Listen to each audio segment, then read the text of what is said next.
Yes, once again tuguhaye ikaze ukomeje kudukunda umunsi ku munsi. Iyi ni Friday show Loud TV of course nk'uko bisanzwe cyangwa se mumaze kwimenyera, ariko twibutsa ko turi mu karere ka Rubavu umujyi wa Gisenyi City.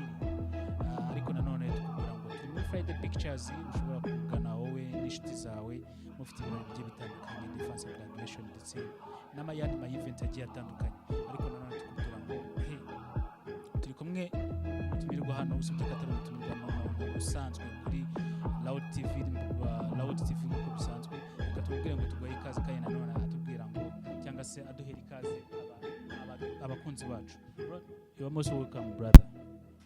Murakoze cyane uko bisanzwe subodobra simbizi hari abantu bashobora kujya kutureba bwa mbere hano, ushobora kugira gukora vibe.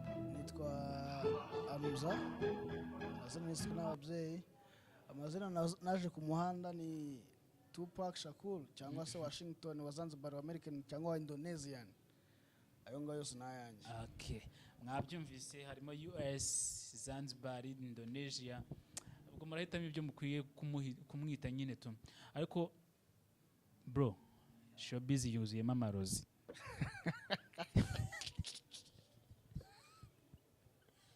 Bro, ibyo birasekeje cyane birababaje. Amarozi ubeza nari ntabwo uri kubyumva. Niga ndi kwivuga amarozi igaseka. nuko nzi ko uburozi butabaho. Uburozi ntabwo bubaho. Manu uburozi bubaho. Mwese ntabwo uri kumva abantu bavuga ngo muri showbiz huzuyemo amarozi ngo bari kurogana. Asi bakuroze gute ufite iki kwanza barakurogera? Aha, nyamara yago ngo barenda kumwica. Baramwicira iki? Yago ni inshuti yanjye nabi nafite byatuma bamuroga bitugane. Ngo barenda kumwica man. Baramwicira iki? Babo wakoraga kuri TV Isibo TV ntabwo mubonye ko afunguwe mu kanya. Nahamubonye.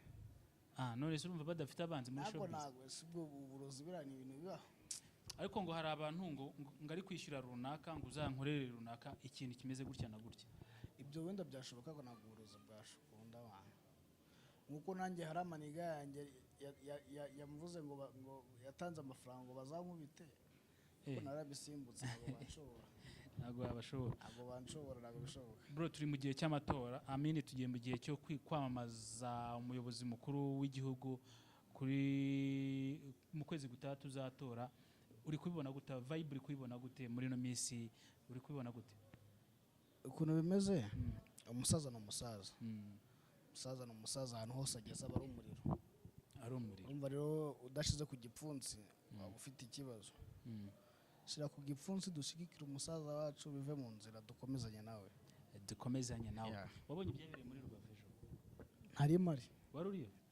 Tubwire ukuntu byari bimeze. Fire. Uramwita umusaza. Nita Paul Kagame president sha. Uramusaza arakomeye cyane. Ako muri iki gihugu hari umusitari kurumurusha buriya? Naho ubwobaho. Ahubwo nanigwe ari mu gihugu cyacu gusa ku isi yose.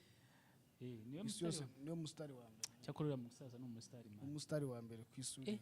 Uzi kubona n'umuntu hakurya mu giti yuriye kandi umusaza atarahagera. Ngo aramutegereje juste. Bira bintu bigwa vibe imeze gute? Ari undi mu president wabikoze se? Chemani sinzi wenda nuko hari ntari gutekereza uburyo iki gihugu kibaye kiriho kidafite umuyobozi nkuriya cyangwa se bakubwiye indimi president wacaze. Aziziheza. Hari undi mu president wo hanze w'u Rwanda arumva ari kuvuga Ikinyarwanda. Ko president avuga Icyongereza neza. Igifaransa neza. Ako kaje. President wacu ni umusaza bro. Ntawe ndi mu president wo hanze uzi Ikinyarwanda. Ariko muzehe hazi Icyongereza. Uzi kazi n'igiswahili man. Azi Icyongereza neza. Igifaransa neza, igiswahili neza, Ikinyarwanda neza. Ari ibirenze ibyo. N'Ikiganda arakizi yabaye mu Bugande. Wow. Bana Uganda